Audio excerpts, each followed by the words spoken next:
help me in welcoming Rihanna Campbell.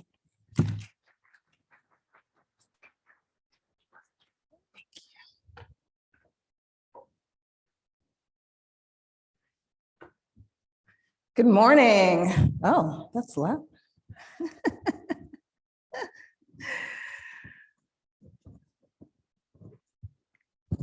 Hi, I am Rihanna Campbell, as she mentioned.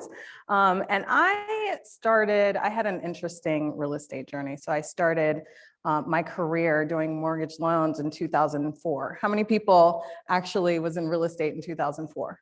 Yes. So you know about the market during that time, right? Subprime loans was the thing. So mortgage loans at that time, like you literally had to breathe and you could get a loan. And it was amazing. It was an amazing experience. But of course, my career ended very early on. And in 2008, I had to kind of pivot to something else. And so I decided to get my real estate education. And I decided wholesaling would probably be the best kind of next step for me. And what that did was that thrust me into a mix of a bunch of investors who did some interesting things during the before the mortgage crisis. And that was refinancing properties and cashing out and buying other investments. And they landed in a really interesting predicament. So I was kind of a resource for them, and I did anything that they wanted me to do, which is a number of different things, including literally walking door to door, collecting rent checks in the city of Baltimore. If you've seen The Wire, the city of Baltimore is a little sketchy. So I literally carried protection with me when I was walking door to door. And then I also was doing maintenance. I was doing construction. I was managing teams. I was picking up folks from like Home Depot and having them renovate properties. There was just so many things that I got my hands in. And that started my property management business. And I was able to grow, my property management business to pretty successful levels. In 2018, I decided I was burnt out and I needed to think about other things that I was going to do. And I pivot to something else. So I sold my business. Now today I have, a handful of properties that I'm managing, nothing serious, just kind of friends and family. But I've been a founding member of the DC NARPM and wanted to continue to be of service to the different people in my community. So I decided I would just kind of continue to support them, trying to figure out how we can make through this crisis in particular and what things look like, and comparing it to the last crisis. I think some people are having different experiences and just kind of suffering through a number of different things. So one of the things that I realized that I had an advantage of having sold my business was I didn't get to learn anything when I was in business, and now I can learn all the things, right? So all the conferences, all the different things. So this is what last year looked like for me. I did like everything. Everything was online, so I did all the things. I did programs and conferences, and I did challenges, and not just in real estate, but in business in general. And so I learned a ton of stuff, and not just business too, like life. Like I did a nutritional program, which was amazing. I lost like 20 pounds, it was great. And I just, threw myself into learning. And then I realized, being the NARPM chapter president, that I was a huge resource for a number of people. And so I decided I was going to start a consultancy, which is one of the things that I was able to do. This is what my 2021 is looking like right now. So again, all the things, the conferences, I did PM Grow earlier this year. I'm in broker owner right now. I'm going to be at the convention later this year. EOS conference, if you don't know EOS, a lot of property managers are using that as a tool to really help to support the operations. I'm going to be at the IGT, well, it's going to be virtual for me. The PMM Con, which is coming up in May, which is an amazing thing that I'm really excited about, going to be in Texas. So there's just a number of different conferences that I'm going to have the opportunity to be at.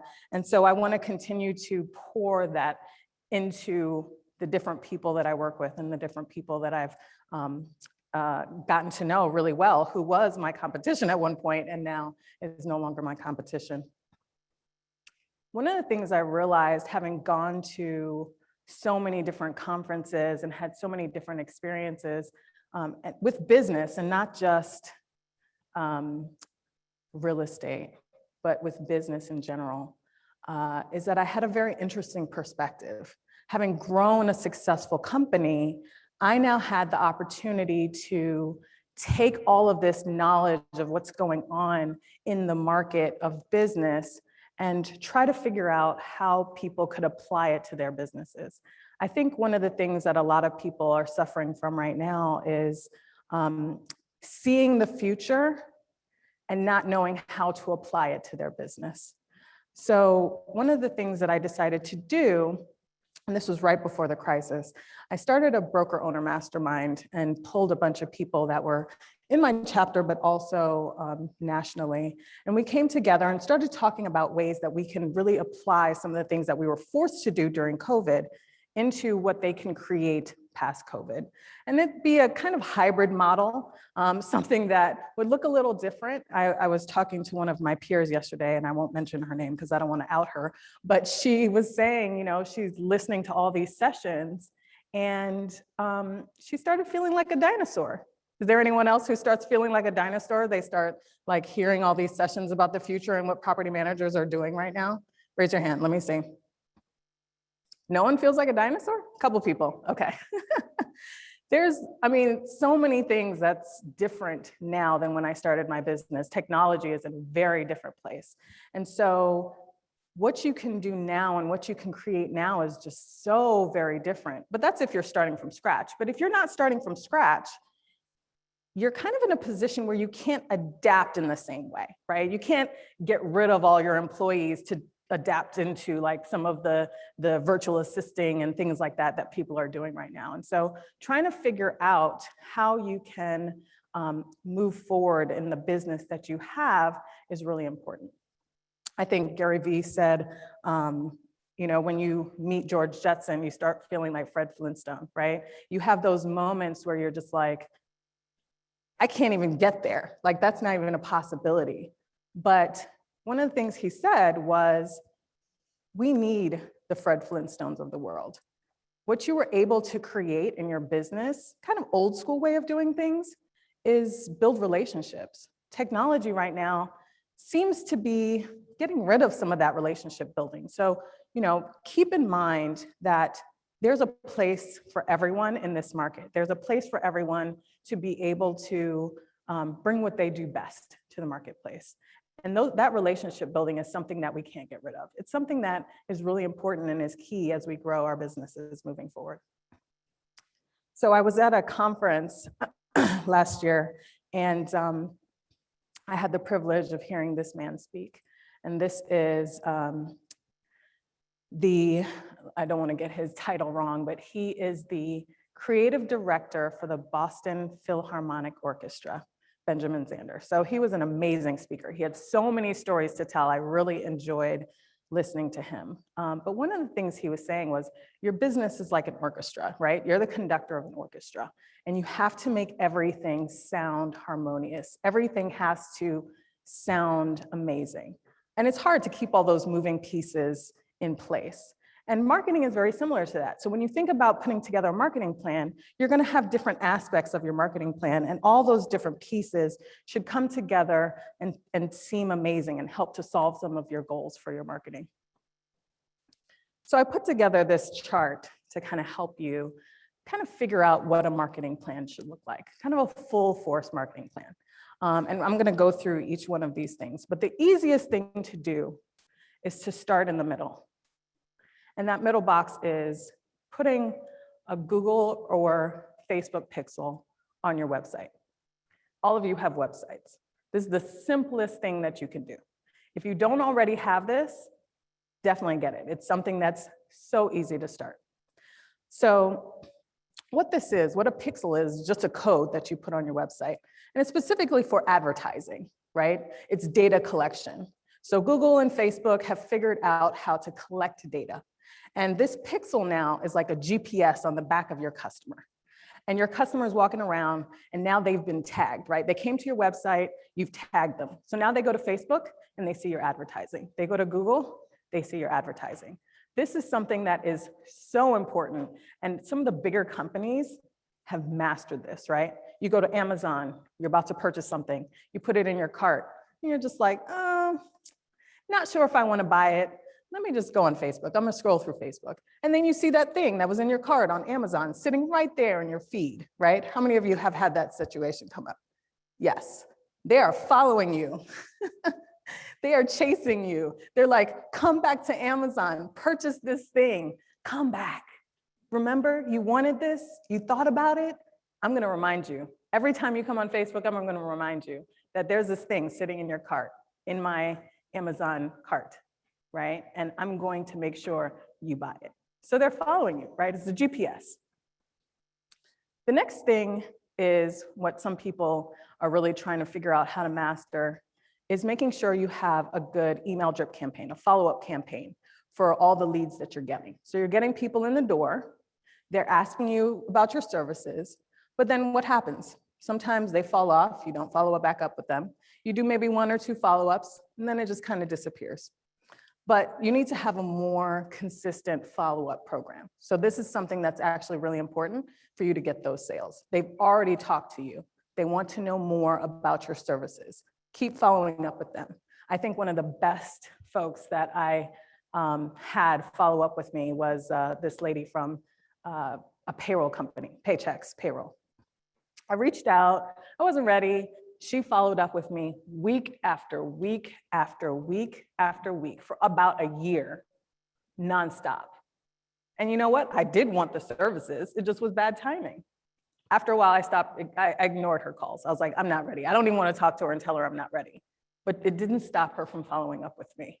And when I was ready, guess what payroll company I went with? Paychecks. Because why not? They harassed the shit out of me. I was like, I'm just gonna do it. I don't want any more of those phone calls. I don't want to get not one more phone call. I'm gonna do it. So follow-up is important. Newsletters, blogs, vlogs. I think some people are starting to adapt to that. You know, this is something that's so easy to implement. I think one of the things that can be really challenging about newsletters is people think it has to have all this content. You know, there's vendors you can go out and talk to about different newsletters that you can adapt to your business. But it doesn't have to have a ton of content. You literally could have 2 or 3 paragraphs. The importance of the newsletter is not the information necessarily. It's the ding in the inbox, right? We get so many emails. How many times do we just read the subject line and delete? Read the subject line, delete. Read the subject line, delete, right? But guess what? They saw your name. They saw the subject line. You're staying in their mind. That's important. It doesn't matter what the email said. It really matters that they saw your information. They saw your name. So next thing, cold calling text messages. I know so many people who are just like, I am not gonna cold call. That is not gonna happen. I hate cold calling. I don't wanna hear the no's. I don't wanna be bothered. Most people don't answer their phone anyway. I'm just gonna leave voicemails and I don't feel like leaving voicemails. No one calls me back. Again, you're adding it to the many things, right? So when I put this plan together, it was do all the things, not just one thing, do all the things. A full force marketing campaign involves all of them. Now, you don't have to do all of them all at one time. You implement little by little by little, but these are things that you can do. Postcards, mailers. I talked to a lady one day and she was just like, oh, she's been doing mailers. And, you know, mailers are great. Again, you're adding it to the many things that you can do. So if you're not doing mailers, they're easy, right? That's an easy thing to do. Drop some postcards. There's so many websites for that now. And you can actually send them out yourself. You don't have to buy them, bring them to your office. Most of that stuff is taken care of. Mailer.com takes care of all that stuff for you. It's so super easy. So super easy to implement. You just have to drop the content in, right? And I'm gonna show you how you can get the names and the contact information so you can drop it into mailer.com so that you can send that information out. But consider that when you're doing all the things, paper, getting something in the mail, how important that is right now, right? I have a neighbor who, they're elderly. I think they literally wait in the kitchen for the mail truck to drive by so they can walk to the end of their driveway and check the mail. They have nothing else to do. They're sitting at home, bored, not doing anything.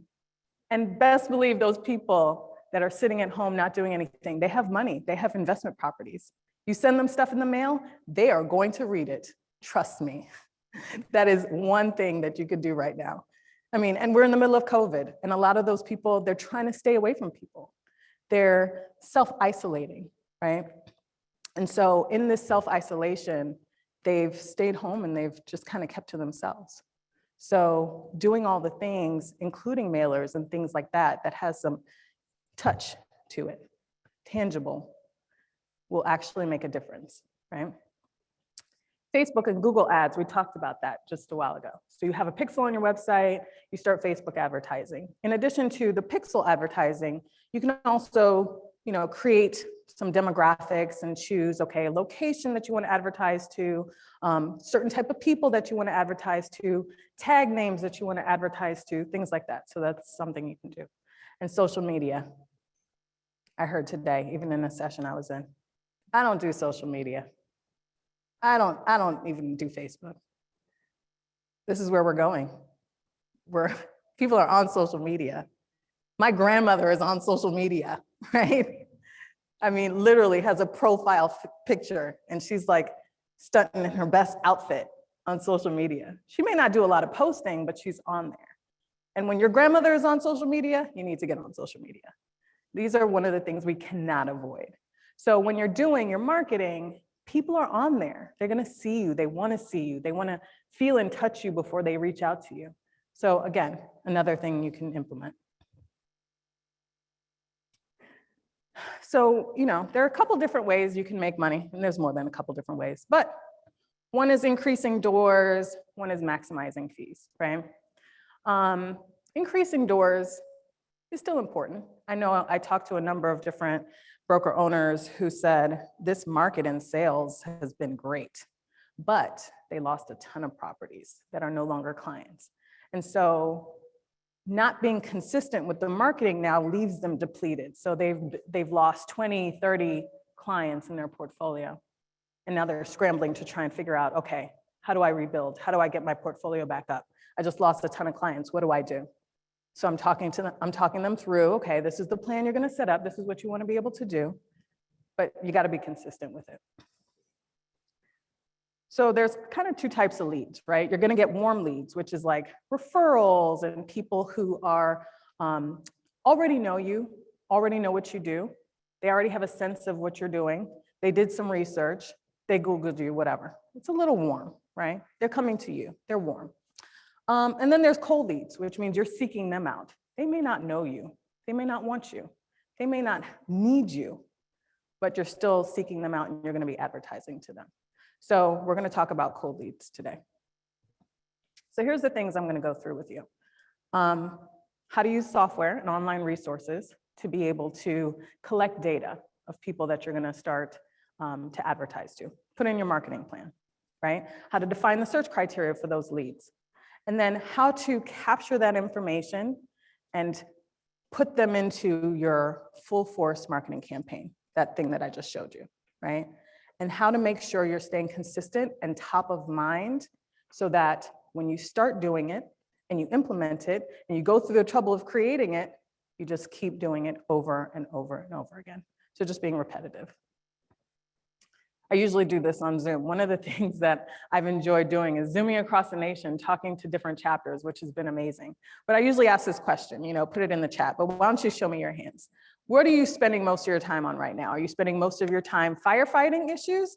Or are you spending most of your time working on your business? Let me see your hands if you're firefighting. Are you firefighting? Yeah, okay. Good chunk of you, which means the rest of you are working on your business, which is great. Which is awesome. I think that's the #1 problem I hear on a regular basis is I'm not spending enough time working on my business. It's also fun to firefight, right? It's fun to get out there and put on your cape and save people's day. It's like you get a rush from that. At least I did, I don't know, maybe that's just me. But I enjoyed that. I had a situation come up one day. I was going to a holiday party that day. And right around close of business, I get a phone call from a lady who told me she couldn't find her cat. And she thinks her cat may be in a sofa that she asked her contractor to take to the dump. I couldn't believe it. I was just like, is this right? Did she say that? I'm gonna tell this story all wrong. But one of the things I realized was I wanted to save the day. I was so excited. I was like, yes, we will find out where your cat is. I made all these calls. I called the owner, I called the contractor, trying to figure out what happened to the sofa. I called the dump. I was like, is the sofa there? This is what the sofa looked like. And they were just like, I mean, we crushed all the sofas. Yikes.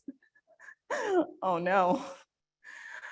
And then come to find out, one of the contractor's guys took the sofa to his house. It was actually a really nice sofa.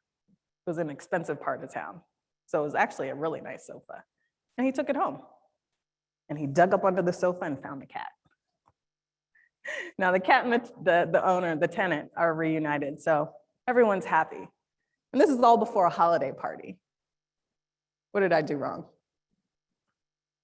I felt like I needed to save the day. I could have delegated that. I should have been working on my business. I should have been thinking about other things. But I wanted to put on my cape. I wanted to feel like I was doing a good job. I wanted the tenant to be grateful. I wanted the owner to be thankful. So sometimes we get, kind of taken out of the things that we should be doing because we get a rush from doing those things. One of the things about property management is you gotta love the drama because it happens every day, right? You gotta love it. So sometimes you can love it a little too much and then it'll completely take you out of the things that you should be doing. I think most of the time I spent so much time tackling my email. I would just crank through my email and I would get through all my email. I'm like, if it's a good day, I can get my inbox to 0. It never happened. It's like rare that I got my inbox to 0, but one day it did. One day it happened. I literally got through all of my email and my inbox was at 0. Did I work on my business? I sat there waiting for the next email. I had no idea what to do. I had no idea what to be doing. I spent so much time firefighting that I didn't actually know what to do to work on my business. I think we all kind of suffer from that sometimes. I think sometimes we don't take the time to work on our business the way that we should. We do it, but not the way that we should, to really make the impact, to really grow our businesses. And that makes a difference. So one of the things that I tell people is marketing is a psychological game. You are being marketed to every hour of the day. Who wakes up and checks their cell phone? Are you on Facebook or are you reading your email? Okay, both, yeah. And get on Facebook and you are being marketed to. From the moment you wake up, you're being marketed to. So if you want to compete against that, you got to do all the things. You got to do all the things. So here's a list of some of the things you can do. We talked about earlier. You capture someone's phone contact information, right? Their phone number. You can cold call them. You don't have to do it yourself. Use a virtual assistant, cold call them. If they're on the do not call list, you can send them text messages. You know who's really great at sending text messages? Wholesalers, investors. Hey, do you know anyone who wants to sell their house? Hey, we're in your neighborhood. Is your house for sale? They do it all the time. I think I get a text message at least once a day from someone who wants to buy my house or somebody's house, anybody's house. Investors, this is what they're doing. In the real estate industry, this is what they're doing. I never get one about property management. No one ever sends me anything about, I want to manage your house. You know what that means? The market is open, completely open for you to do these things. Nobody's doing it. Nobody's doing this anymore. Facebook ads, email drip campaigns, messenger, monthly newsletters. So you get their email contact information, you can do all those things, right? You get their mailing address, you can send out postcards, you can send out mailers. I'm gonna show you where you can get this information in a little bit. Okay, staying top of mind requires consistency. Be consistent. Consistency is what gets you to be top of mind, especially with cold leads, right? Warm leads, consistency matters, but cold leads, they don't know you. They don't necessarily want to know you. You have to be consistent with your marketing. They have to see you all the time in order for them to take action to use your services. What I tell people is just a little bit of time in the day, less than 30 minutes, even 15 minutes, you can get that done, right? You don't have to do everything all at one time. If you just make a goal, say, okay, my goal, I want to increase my client base. I want to do that with cold leads. I want to add to my marketing campaign. All I need to do is say, I just want to do 50 contacts a day and dump it into my marketing campaign, and that's it. It doesn't take that long. It really doesn't take that long. So here's a couple of softwares that I was talking about. Now, there's so many softwares out there. So I listed a few. The ones on the left are kind of the new school way of doing it. The ones on the right is the old school way of doing it. That's what I used to do. I got it. So Remine, RealFlow, Privy, these are kind of new ways of collecting data. Everything's online. All of your information is online. As a matter of fact, when I started doing this, I used Been Verified. Been Verified is kind of old school. You actually have to Google people, do a search by people's names. So you have to put contact information in there. So I just did a search about me. I was like, let me just see what kind of information comes up with me. Everything, who I was related to, sisters, brothers, parents, cousins. They even had all my Facebook pictures on there. All that stuff is public information, and it's all in one place now. Yikes, right? So Remine is the one that I use. That's the one I'm going to show you just some screenshots on. But if you are a broker or a realtor, you might already be paying for this. If you're not, you can pay a small fee. It's a membership fee to have access to this information. But if you're a broker, check your MLS. They may provide this for free. So this might be a service that you already have access to that you didn't even know about. But here's a screenshot of, I did a search, excuse me, in Remine. And I was like, I just want to look in this very particular neighborhood. And I want to look for non-owner occupied absentee owners in that neighborhood. Hundreds of them popped up. And so I just picked one. So this is one. And it has all the information on here, right? The owner's name, type of unit, bedrooms, bathrooms, owner's address. This person, the owner of this unit, lives in Wisconsin. So he's definitely not local. And if he's managing the unit himself, that should be an easy one. But it doesn't tell you if it's already managed. So keep that in mind, especially depending on your state laws. But here is more information. And this is what I'm talking about.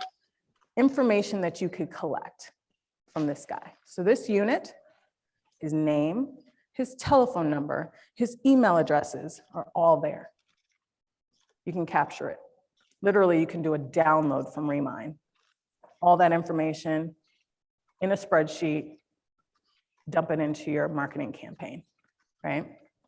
Once you have that set up. The other thing, if you notice, there's a bunch of other boxes on here. Names that don't have the same last name, but I got some contact information. This guy, Gay, he's on the do not call list, so I can't call him, but he might be a tenant. So I have his mailing address. I could put him on the text message campaign, right?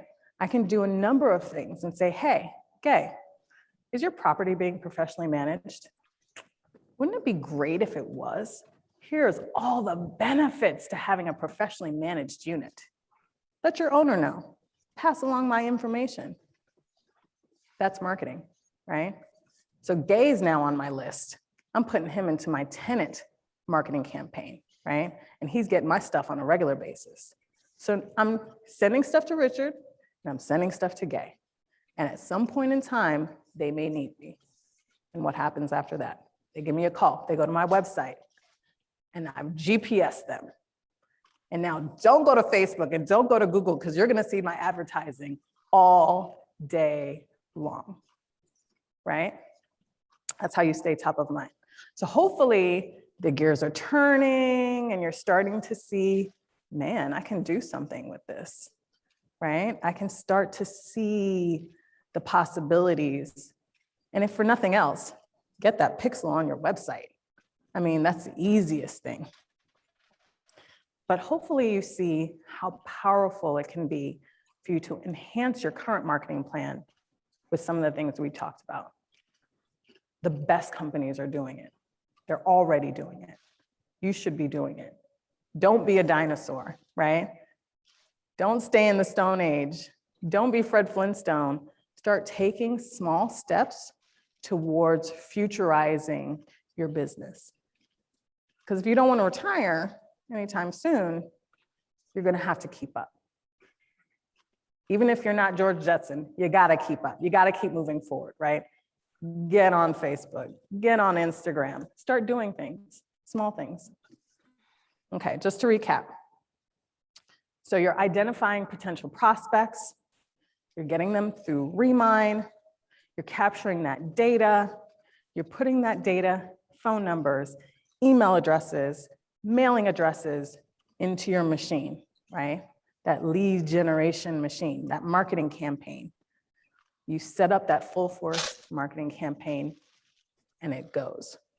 But you do it consistently. You do it every time. So if you're going to do mailers every 90 days, do mailers every 90 days, every 90 days. Because what's going to start happening is once those gears start turning and those leads start coming in, it'll just keep coming in consistently. And then moments like this, where you have this huge spike in the seller's market and all your investors start to sell, you're not put in a position where you're scrambling to try and keep up with what's going on. So one of the things I mentioned earlier, number one problem, not spending enough time working on your business. Work on your business.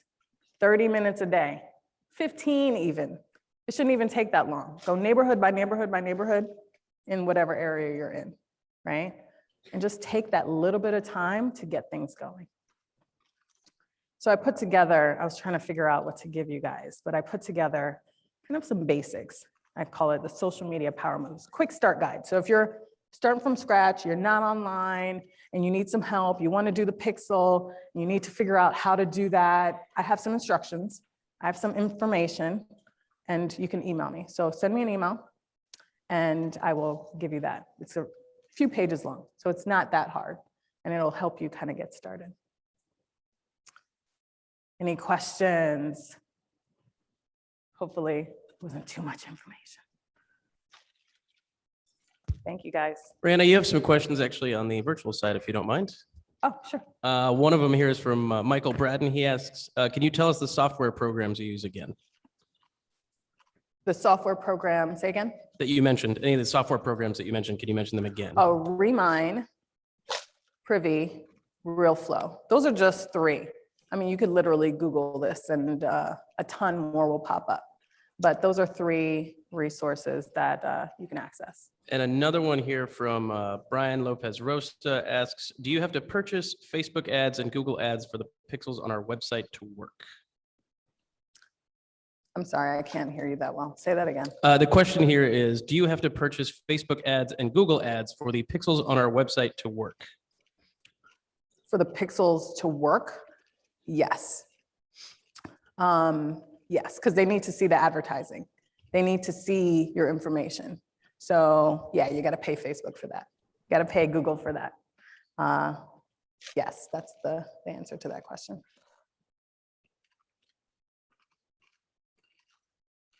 Any other questions? Yeah.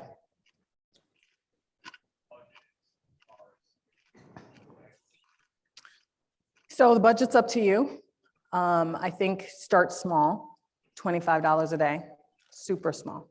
You can do less than that. But what you want to do is you want to see if it's working, right? So you start super small, you start to see like what kind of impact you can make. And if you're starting to see some consistency with how many clicks and, you know, if you're looking at the stats, then you can start increasing your budget. But I would say start easy, start small. Any other questions? Thanks, guys.